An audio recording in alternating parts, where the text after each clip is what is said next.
आज पुरानो एयरपोर्टमा पनि हेर्नु न, त्यो त ग्रिन बेल्टको लागि राखेका जग्गाहरू हुन् नि त। आज भाडामा बिस्तारै बिस्तारै बिस्तारै बिस्तारै बिस्तारै भाडामा, के भाडामा दिने मात्रै ठुलो कुरो हो होइन? कर उठाउने माध्यमहरू त अरू पनि छ नि त। आज कृषिका जग्गाहरू चाहिँ खुम्चिँदै गइरहेका छन्, कङ्क्रिट उसमा विकासमा चाहिँ प्रयोग भइरहेको छ। कृषिकै जुन मन्त्रालयको मातहतमा रहेको जग्गा छ, कृषि विकास ब्याङ्कको नाममा जग्गा रहेछ, त्यो जग्गा चाहिँ भाडामा दिने, अनि कृषि महोत्सव गर्न, धान महोत्सव गर्न चाहिँ फाँट खोज्दै हिँड्नु पर्ने। बनिसकेका संरचनालाई के गर्ने त? होटलसँग अहिले चाहिँ पीडामा छटपटिरहेको हुन्छ है।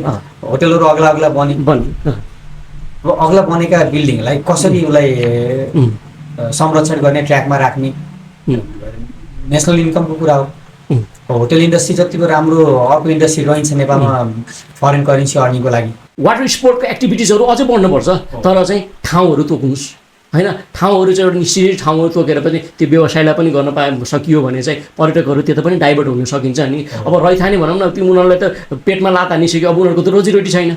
पोखराको पर्यटन, पर्यावरण र संस्कृति, यी तीनटा कुरालाई चाहिँ इन्टिग्रेट गरेर हामीले डेभलपमेन्टको एउटा नयाँ परिकल्पना गर्न सकिएला त अब हाम्रो त खोज्नुपर्ने बेला छ।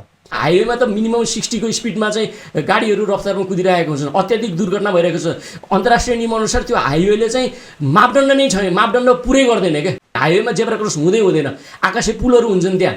राज्यको संयन्त्र कस्तो भन्दाखेरि मैले मेरो घर अगाडि खुल्ला ठाउँ छ, त्यो ठाउँलाई ब्युटिफाई गर्नु पर्यो, मैले हल्का केही इन्भेस्टमेन्ट गरेर मैले व्यक्तिगत हिसाबले इन्भेस्टमेन्ट गरेर त्यसलाई ब्युटिफाई गर्छु भन्ने हो भने आउनुहुन्छ फेरि अनुगमन गर्नु, नगरपालिका प्रहरी हो, नगर प्रहरी हो, आउनुहुन्छ किन गरेको, के गरेको, अनुमति कहाँबाट लिएर आइछ।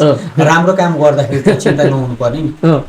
अब यहाँ चाहिँ त्यो गर्दा चिन्ता उनीहरूलाई राम्रो फेरि यो प्रश्न चिन्ह लिएर आउनुहुन्छ। अनि कहीँ इलिगली काम भयो भने राम्रो प्रोफिट आउँदो रहेछ कि आउँदो रहेछ म दम पर्छु क्या। भिजुअल इफेक्टको कुरा गर्छ। क्याम्पिङ ग्राउन्ड, हजुर, चटपट बजारमा अब फेवातालको किनार, हजुर, फोटोग्राफर, फुल बेच्ने, फलफुल बेच्ने, चिया बेच्ने, तिनले कब्जामा लिए। प्रोस्टिट्युसनदेखिबाट लिएर सबै कुरा त्यहीँ हुँदो रहेछ। हाम्रा फुटपाथ बेलुका हिँड्न नहुने बनाइदिन्छ। हजुर, मकै बोल्नेका धुवादेखि त लिएर फलफुल बेच्नेका ठेला र पानवालाहरूको रमिता रमाइलो छ त्यहाँ। फेरि पोखरा हो कि बिहार हो भने जस्तो यहाँ कति पर्यटकहरूले भनिसके। अब यस्तो अवस्था छ, यसलाई अब हामीले कसरी व्यवस्थापन गर्ने, हामी लोकलले कस्तो जिम्मेवारी लिने होइन, अथवा महानगरले के जिम्मेवारी लिने, वडा कार्यालयले के जिम्मेवारी लिने, प्रहरीले कसरी जिम्मेवारी लिने, यो कुराहरू के छ। अब नयाँ तरिकाले संरचना परिवर्तन होला त। अब अहिलेको यो जुन विप अनुसार अब पार्टीगतको अघि कुरा गर्नुभयो नि, एउटा पार्टीको मान्छे आएछ भने उसले अर्को पार्टीको आएको कुरा नगर्ने होइन, ती प्राय देखिरहेको कुराहरू हुन्। यो मेरो मान्छे र त्यो मेरो निकटको भन्ने कुराहरू जुन प्रविधि हालसम्म पनि छन्।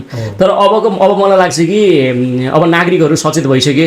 एउटा सचेत हुनेमा चाहिँ उदाहरण महावीर पुनकै दिन्छु म होइन।